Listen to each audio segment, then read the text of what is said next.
nous accompagne, qui accompagne la ville de Thiès. Je veux saluer les représentants de l'Université de Thiès. Je veux saluer aussi l'ARD qui nous accompagne aussi dans les réalisations de notre projet de ville, la commission fiscalité locale, les services de planification de Thiès, les services d'aménagement, les étudiants ici présents, les services d'hygiène, mais aussi la presse. Je veux aussi tout d'abord remercier le doyen Pape Galissard qui a préparé cet atelier depuis plusieurs semaines. Il y a travaillé avec le cabinet, avec les services de la ville et pour la réussite de cet atelier. C'est l'occasion pour moi, encore une fois de plus, de le remercier et pour son engagement, pour sa disponibilité, pour sa générosité. Et il est toujours à nos côtés pour accompagner la nouvelle équipe. Il le fait en tant que Sénégalais, en tant que Thiessois. Je voudrais aussi remercier le doyen Chérif Diagne, l'ancien directeur de l'ARD, qui a capitalisé une très grande expérience. Et aujourd'hui, il a décidé de mettre cette grande expérience à la disposition de Thiès et de la nouvelle équipe. Et merci, doyen, pour cette générosité, pour cette disponibilité. Malgré l'âge, vous êtes toujours là à nos côtés et cela nous rassure. Cela nous rassure. Cela nous rassure parce que je ne cesse de le dire, je souhaite avoir un cabinet hautement compétent. Voilà, la compétence technique, véritablement, parce que les défis sont énormes. Je veux saluer aussi les partenaires, nos partenaires stratégiques. Tout d'abord, le préfet qui aurait souhaité, et peut-être que même il va nous rejoindre. Aujourd'hui, nous avons un événement assez inédit parce que c'est la Coupe d'Afrique et qui est ici à Thiès, le trophée, et qui est aujourd'hui à Thiès. C'est ce qui explique le retard. Je devais prononcer le mot de bienvenue en tant que maire. Et c'est ça qui retient un peu le préfet. Et il voulait être là parce que cet atelier aussi est important pour lui. Il voulait être là et peut-être qu'il va nous rejoindre. Mais saluer aussi le centre des services fiscaux, véritablement de Thiès, le chef de service. Et depuis notre arrivée à la tête de cette municipalité, il nous a montré beaucoup de disponibilité, véritablement. Et sa disponibilité a accompagné la municipalité, la nouvelle équipe dans la recherche de solutions, parce qu'il s'agit de cela. Le percepteur municipal aussi, c'est l'occasion aussi vraiment de le féliciter, de le remercier et tous les autres services de l'État, Cet atelier est très important et peut-être, sans nul doute, la plus importante de nos premières activités. Elle est très, très importante pour nous. Pourquoi elle est très importante? Parce qu'aujourd'hui, je l'ai déjà dit, indiqué, Thiès est la deuxième ville du pays. Si on vous demande le budget de Thiès, vous direz que ce budget se situe autour de 1,859 milliard. Et vous savez, chers concitoyens, on ne développe pas une ville avec 1,859 milliard. 1,859 milliard dans la norme ne peut même pas prendre nos besoins sur le plan de la formation. Et donc, si nous avons de l'ambition pour notre ville, si nous avons un projet pour notre ville, il nous faut aller chercher des ressources. J'entends beaucoup les gens me parler, oui, de la coopération décentralisée. À chaque fois que vous parlez avec quelqu'un, il vous parle, oui, il nous faut des partenaires, il nous faut la coopération décentralisée. Et depuis que je suis ici, j'ai reçu des ambassadeurs beaucoup de gens aussi qui nous présentent des projets. J'en suis arrivé à croire, à une conviction forte, ce n'est pas la coopération décentralisée qui va développer cette ville.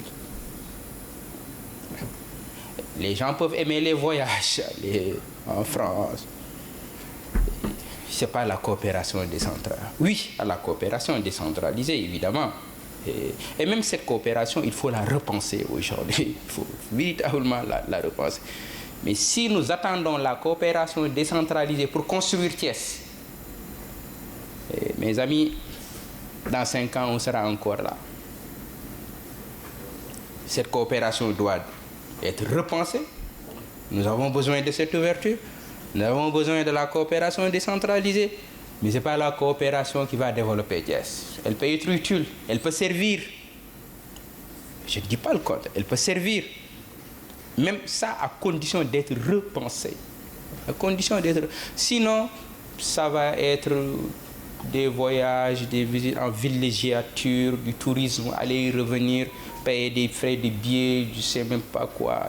Ça ne servira absolument à rien du tout, en tout cas pour les populations. Que faire? L'autre question. Je pense qu'avoir le courage de regarder la situation en place. Regarder la situation. Et tout le monde est d'accord que le taux de recouvrement est trop faible, qui tourne autour de 32%. Tous les spécialistes aussi sont d'accord que le potentiel de Thiès est énorme. Quand ils viennent à Thiès, lorsque vous les interrogez, tous s'accordent pour vous dire qu'à Thiès, vous n'êtes pas pauvre. Vous n'êtes pas pauvre. Donc, le potentiel, il est là. Nous ne sommes pas pauvres. Le centre des services fiscaux de Thiès est disponible pour nous accompagner. La perception municipale est disponible pour nous accompagner.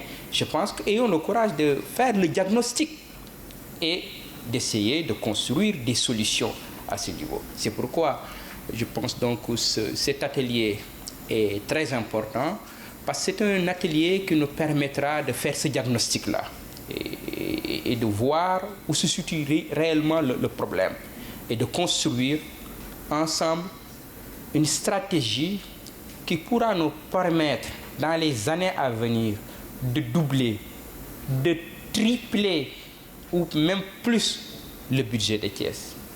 Ce n'est que par ce moyen seulement qu'on pourra réaliser de belles choses pour notre ville. Et c'est un défi. Et c'est un défi qui nous interpelle en tant que nouvelle équipe, en tant que maire. Nous n'avons pas d'autre choix. C'est ce défi-là. Et donc, il nous faudra aussi optimiser le recouvrement des impôts, des taxes et droits. Et tout ceci, je pense que seront des questions qui seront abordées tout au long de cet atelier qui doit durer 2 jours. Et je pense qu'il nous faudra aussi beaucoup d'innovation, beaucoup d'innovation. Et véritablement, je le pense très sincèrement. Et pour arriver à faire de Thiès ce qu'elle doit être, permettre à cette ville d'occuper son rang, parce que cette ville a un rang, a un statut. Thiès doit être à la hauteur de son rang, de son statut, et sur le plan financier aussi, et cela va de soi. Je rêve d'avoir un budget de Thiès estimé à hauteur de plus de 10 milliards. Et c'est ça qui nous permettra, je pense bien, de porter de grands projets. C'est ça qui nous permettra de porter de grands projets. Sinon,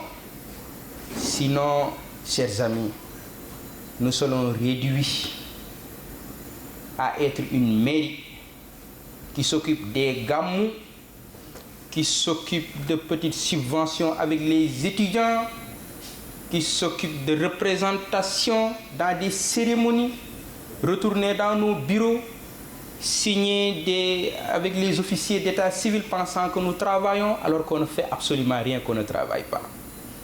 j'ai déjà indiqué à des gens la seule chose qui peut me rendre malheureux aujourd'hui, c'est que dans 3 ans, 4 ans, 5 ans, me rendre compte que nous n'avons rien fait pour changer Thiès. Je serai l'homme le plus malheureux du monde et je ne souhaite pas vivre ce malheur-là. Si dans 5 ans, notre équipe, notre jeune équipe, ces belles dames-là qui sont dans le bureau municipal, qui sont majoritaires dans le bureau municipal, si nous n'arrivons pas à transformer cette ville de manière visible, faire de Thiès une référence, je ne parle même pas pour le Sénégal, mais pour l'Afrique, je serai l'homme le plus malheureux du monde. Et je ne souhaite pas vivre ce malheur, raison pour laquelle nous vous tendons la main à la société civile, à l'université, pour que nous nous engagions dans cette grande aventure qui transformera notre ville. Merci beaucoup. Groupe, pour ne pas dire 2 ateliers, parce que l'activité ça s'appelle déjà l'atelier. Donc 2 sous-groupes, n'est-ce pas, qui vont travailler. Il y a des salles qui sont prévues déjà pour ça. Donc le premier groupe va travailler sur la communication relative à l'assiette et le second va travailler sur la communication relative donc au recouvrement. Alors, vous vous ferez accompagner par ceux-là qui ont fait les communications, qui sont des facilitateurs. Nous allons mettre en place un bureau, n'est-ce pas, qui va assurer la présence de chaque atelier. Et à bâton rompu, vous aurez la faculté, n'est-ce pas, pour tout le reste de la journée, n'est-ce pas, de discuter sur effectivement le contenu de ces communications. Avec surtout à l'idée qu'on doit sortir avec des propositions concrètes qui devraient nous permettre de pouvoir ébaucher notre plan stratégique. Et ça, il ne faut surtout pas l'oublier, c'est vraiment l'élément le plus important. Tout à l'heure, il y a quelqu'un qui me disait en aparté, bon, on risque de faire la même chose, chaque fois on fait des réunions. Je lui disais, cette fois-ci, ce ne sera pas la même chose. Je lui disais, cette fois-ci, ce sera le déclic. Parce que nous comptons effectivement réaliser des choses assez concrètes.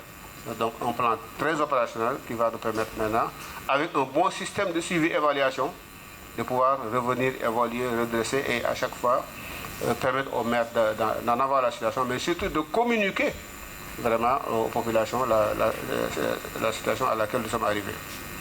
Donc c'est surtout ça. Donc chaque atelier va travailler de manière séparée et nous allons nous retrouver en plénière demain matin pour la restitution, n'est-ce pas, des travaux d'atelier. Voilà, c'est un peu le carnaval de travail que nous avons proposé, étant donné qu'évidemment certaines commodités sont prévues. Je pense qu'il n'y a pas de souci à ce niveau-là. Je crois qu'on va travailler vraiment à l'aise. Alors donc, l'idéal aurait été que... quelle est l'heure de... Bon, initialement, on avait prévu de terminer à 13h30. Voilà, de former les ateliers entre 15h et 15h10. Donc, il faut terminer au plus tard à 13h30, parce qu'à 13h30, il faut aller faire la pause prière et aller à la mosquée des Toucouleurs. N'est-ce pas? Pour qui ne connaît pas les mosquées des Toucouleurs, il n'a qu'à demander, on lui dira. Et après, donc, on fera la construction des ateliers. C'est bien ça, hein? Donc voilà ce que je voulais préciser. Donc vous avez déjà les documents portés avec vous. C'est un peu le carnaval de travail que nous comptons donc mettre en œuvre avec vous. Nous sollicitons en tout cas vraiment votre engagement. Donc on n'a pas de doute d'ailleurs pour ça. Et nous garantissons également de notre ouverture. Donc il n'y a pas de sujet tabou par rapport à ça.